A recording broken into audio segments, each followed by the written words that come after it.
হ্যাঁ everyone, so আজকে একটা ইন্টারেস্টিং স্ট্যাটিস্টিক্স আপনাদের সাথে আমি শেয়ার করব। সেটা হচ্ছে ফিনল্যান্ডে বিগত 5 বছর 5 বছর 3 মাস মানে হচ্ছে 2020 থেকে 2026-এর এই মার্চ মাস পর্যন্ত কতগুলা স্টুডেন্ট কেস আসলে তারা হ্যান্ডেল করছে, এর মধ্যে কতগুলা জন্য পজিটিভ ডিসিশন আসছে, কতগুলা নেগেটিভ ডিসিশন আসছে। মিন টাইম বাংলাদেশের অবস্থান আসলে কেমন, এই জিনিসটা হচ্ছে আমি এখানে এক্সপ্লেইন করব। তাহলে আপনারা বুঝতে পারবেন যে ওভারঅল ফিনল্যান্ডে আসলে রেসিডেন্স পারমিটের রেশিওটা কেমন। কারণ অনেকে জিজ্ঞেস করেন যে ফিনল্যান্ডে ভিসা রেশিও কেমন। সো ইউজুয়ালি ভিসা বলতে ফিনল্যান্ডে আপনি যখন অ্যাজ এ স্টুডেন্ট হিসাবে যাবেন তখন হচ্ছে তারা ভিসা না, তারা হচ্ছে রেসিডেন্স পারমিট দেয় আপনাকে। সো এই পারমিটের রেশিওটা কেমন সেটা নিয়ে আজকে আমি আলোচনা করব। তো ফার্স্ট অফ অল এখানে আমি এই ইনফরমেশনটা আসলে ওদের ওয়েবসাইটে অ্যাভেলেবেল আছে, আমি ভিডিওর ডেসক্রিপশন বক্সে লিংক দিয়ে দেবো, আপনারা ওইখানে যেয়ে দেখতে পারেন। এখানে অনেক ইনফরমেশন আছে, বাট আমি জাস্ট ফিল্টার করে স্টুডেন্টদের মানে রেসিডেন্স পারমিট ফর স্টাডিজ এই ক্যাটাগরির গুলা নিয়েছি, অন্যান্য ক্যাটাগরি আমি সবকিছু বাদ দিয়েছি, মানে family, work or everything else. এবং আমি 2020 থেকে 2026-এর মার্চ পর্যন্ত ওদের যে আপডেট আছে সেটা নিয়েছি। তো এখানে দেখেন যে শুরুতে যে এখানে ব্লু কালারের কলাম যেটা, এটা হচ্ছে টোটাল কেস, মানে কতগুলা স্টুডেন্ট আসলে আম, আপনার অ্যাপ্লিকেশন করছিল।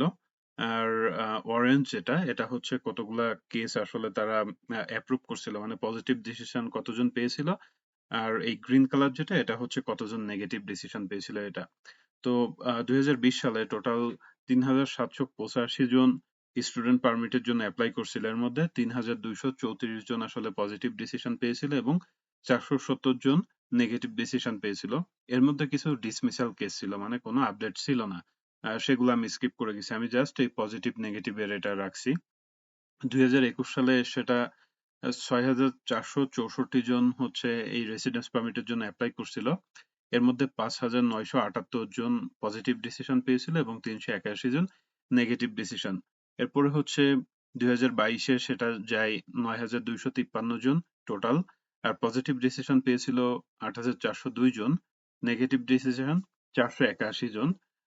2023-এ সেটা আরো বেড়ে যায় এবং সেটা দেখা গেছে 13,497 জন হচ্ছে অ্যাপ্লিকেশন করছিল, এর মধ্যে 12,882 জন পজিটিভ ডিসিশন পেয়েছিল এবং নেগেটিভ ছিল 461। এরপরে হচ্ছে 2024-এ 13,004 জন, এর মধ্যে পজিটিভ ডিসিশন পাই 12,319 জন, নেগেটিভ ডিসিশন হচ্ছে 594 জন। 2025-এ সেটা একটু কমে যায় 11,991 জন, পজিটিভ ডিসিশন আসে 10,506 জনের এবং নেগেটিভ ডিসিশন 1,032 জনের। এবং 2026-এ এখনো পর্যন্ত 672 জন অ্যাপ্লিকেশন করছে স্টুডেন্ট পারমিটের জন্য, যার মধ্যে 464টা পজিটিভ কেস, 137টা নেগেটিভ কেস। তার মানে এখানে একটা ট্রেন্ড দেখেন যে 2020 থেকে আসলে এটা মানে গ্রাজুয়ালি বা সিগনিফিকেন্টলি আইএলটিএস এর রিডিং এর রাইটিং এর মতো আর কি, এটা আসলে কন্টিনিউয়াসলি বেড়েই গেছে। 2026-এর কেসটা আসলে এখনো পর্যন্ত অনেক কম, কারণ এই যে সেপ্টেম্বর সেশনের রেজাল্ট এখনো পাবলিশ নাই, এই জন্য এটার অ্যাকচুয়াল সিনারিও বোঝা যাবে আপনার এই বছরের শেষ দিকে। বাট এখনো পর্যন্ত এটাই হচ্ছে নর্মাল কেস। এখন এটা দেখে আসলে ক্লিয়ারলি বোঝা যাচ্ছে না যে কত পার্সেন্ট স্টুডেন্ট পজিটিভ ডিসিশন পেয়েছিল, কত পার্সেন্ট নেগেটিভ ডিসিশন, বাট এটা বোঝা যাচ্ছে যে সময়ের সাথে সাথে পার্টিকুলারলি 2020-এর পরবর্তী সময়ে স্টুডেন্টের পারমিটের জন্য অ্যাপ্লিকেশনের সংখ্যা অনেক বেড়ে গেছে এবং বেড়ে যাওয়ার সাথে সাথে ঠিক একইভাবে যেরকম পজিটিভ ডিসিশনের সংখ্যাও বাড়ছে, নেগেটিভ ডিসিশনের সংখ্যাও ঠিক একই রকম ভাবে বাড়ছে। তো এটা যদি আমরা পার্সেন্টেজে হিসাব করি তাহলে কিন্তু দেখা যায় 2020 সালে আপনার 85% স্টুডেন্ট পজিটিভ ডিসিশন পেয়েছিল এবং 12% স্টুডেন্ট নেগেটিভ ডিসিশন। 2021 সালে কিন্তু তাদের পজিটিভ ডিসিশনের রেশিওটা বেড়ে যায়, যেটা 92.48%, আর নেগেটিভ ডিসিশন পাই 5.89%। 2022 সালে সেটা আরো বেড়ে যায়, সরি একটু কমে যায় 90.8%, আর নেগেটিভ ডিসিশন 5.2%। বাট 2023-এ সেটা সবচেয়ে বেশি, যে 95.44% স্টুডেন্ট পজিটিভ ডিসিশন পায় এবং 3.41% স্টুডেন্ট নেগেটিভ ডিসিশন। 2024-এ সেটা সামান্য একটু কমে 94.73 এবং এবং নেগেটিভ আসে হচ্ছে যে 4.56%। সো 2025-এ কিন্তু সেটা আরো একটু কমে যায় 88.14% এবং নেগেটিভ ডিসিশনের রেশিওটা কিন্তু বেড়ে গেছে 8.66%। আর 2026 সালে 69% স্টুডেন্ট এখনো পর্যন্ত মাত্র পজিটিভ ডিসিশন পেয়েছে এবং নেগেটিভ ডিসিশন 20.39%। তার মানে হচ্ছে যে মানে গ্রাজুয়ালি আপনার পজিটিভ ডিসিশনের পার্সেন্টেজটা কিন্তু বাড়ছে, যদিও 2025-এ এসে কমে গেছে এবং 2026-এ এটা আলটিমেটলি আরো কমই থাকবে। মিন টাইম নেগেটিভ ডিসিশনটা কিন্তু এই যে শুরুর দিকে বেশি ছিল, বাট আস্তে আস্তে ওটা কমে 3.41%-এ চলে আসে 2023-এ, কিন্তু পরে আবার এই যে বাড়তে থাকে, যেটা 2026-এ এসে ম্যাক্সিমাম। এখন এটা হচ্ছে বড় বিষয়, এটা কিন্তু ওভারঅল মানে সব দেশের স্টুডেন্টের স্ট্যাটিস্টিক্স এটা। বাট তাহলে বাংলাদেশের আসলে কি অবস্থা? সো বাংলাদেশের ক্ষেত্রে দেখেন যে 2020-এ মাত্র 122 জন বাংলাদেশি স্টুডেন্ট স্টাডি পারমিটের জন্য অ্যাপ্লাই করছিল, যার মধ্যে 64 জন পজিটিভ ডিসিশন পেয়েছিল এবং 55 জন নেগেটিভ ডিসিশন। 2021-এর সংখ্যাটা কিন্তু অনেক বেড়ে যায়, যেটা 404 জন হচ্ছে যে রেসিডেন্স পারমিটের জন্য অ্যাপ্লাই করে, পার্টিকুলারলি স্টুডেন্ট পারমিটের জন্য, এবং সেটা তার মধ্যে 349 জন পজিটিভ ডিসিশন পায় এবং 35 জন হচ্ছে নেগেটিভ ডিসিশন। মিন টাইম 2022-এ আরো বেড়ে যায় 729 জন, যার মধ্যে 619 জন পজিটিভ ডিসিশন এবং 80 জন নেগেটিভ ডিসিশন পায়।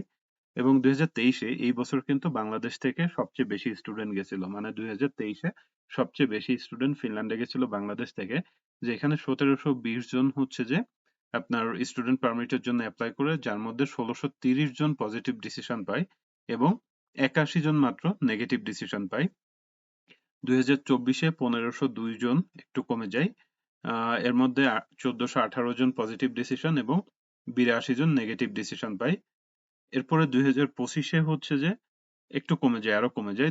1217 জন স্টুডেন্ট পারমিটের জন্য অ্যাপ্লাই করলে, যার মধ্যে 1045 জন পজিটিভ ডিসিশন পায় এবং 136 জন নেগেটিভ ডিসিশন।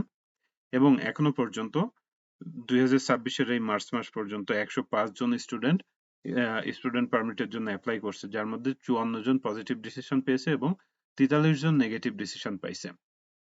ইন্টারেস্টিং ফ্যাক্ট হচ্ছে এই যে 2023 সালে কিন্তু সবচেয়ে বেশি স্টুডেন্ট বাংলাদেশ থেকে গেছিল ফিনল্যান্ডে। 2024 এবং 2025 এই দুই ক্ষেত্রে কিন্তু বাংলাদেশের পজিশন সেকেন্ড ছিল, ফার্স্ট মোস্ট প্রবাবলি নেপাল থেকে। সো এখন যদি আমরা পার্সেন্টেজে হিসাব করে দেখি, তাহলে কিন্তু 2020 সালে 52% স্টুডেন্ট পজিটিভ ডিসিশন পায়, 45% স্টুডেন্ট নেগেটিভ ডিসিশন পায়। বাট এটা আসলে পরে সিগনিফিকেন্টলি বেড়ে যায় যে 86.39% স্টুডেন্ট পজিটিভ ডিসিশন এবং 8.67% নেগেটিভ ডিসিশন পায় 2021 সালে। 2022 সালে সেটা হয়ে যায় 84.91% পজিটিভ ডিসিশন এবং 10.97% নেগেটিভ ডিসিশন। 2023 সালে আরো বেড়ে যায়, সেটা হচ্ছে 94.77% পজিটিভ ডিসিশন, 4.7% হচ্ছে নেগেটিভ ডিসিশন। আর একটা হচ্ছে যে 2024-এও একই 94.4% পজিটিভ, 5.46% হচ্ছে নেগেটিভ। 2025-এ সেটা কমে যায়, 85.86% হচ্ছে পজিটিভ আর 11.17% নেগেটিভ।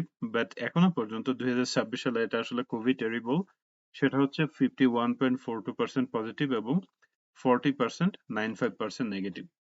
সো এখন কথা হচ্ছে মানে ওই ওভারঅল মানে এই যে এটার সাথে কিন্তু বাংলাদেশেরটা অলমোস্ট সেম, যে 2020-এর দিকে কম ছিল বাট আস্তে আস্তে অনেক বেড়ে গেছে। 2025 এবং 26-এ এসে এটা রেশিওটা মানে আপনার পজিটিভ ডিসিশন পাওয়ার রেশিওটা কমছে, প্লাস নেগেটিভ ডিসিশন পাওয়ার রেশিওটা বাড়ছে। এটার অ্যাকচুয়াল কারণটা আসলে কি? এটার কারণ হচ্ছে যে এই যে নতুন ফিনল্যান্ডের নতুন গভর্নমেন্ট আসার পরে তারা কিন্তু এই ইমিগ্রেশন প্রসিজারটা অনেক বেশি কমপ্লেক্স করে ফেলছে। সো দেখা গেছে যে আগে অনেক কেস ছিল যেগুলা আহ তারা পজিটিভ ডিসিশন দিয়েছিল, কিন্তু এখন সেগুলাতে আসলে নেগেটিভ ডিসিশন দিচ্ছে, যে তারা ডকুমেন্ট গুলা কিন্তু খুব স্ট্রংলি ভেরিফাই করতেছে বা স্ট্রংলি চেক করতেছে, এবং তাদের যদি সামান্য একটু সাসপিশিয়াস মনে হচ্ছে তাহলে কিন্তু তারা সেটাকে নেগেটিভ ডিসিশন দিচ্ছে। এটাই আর কি।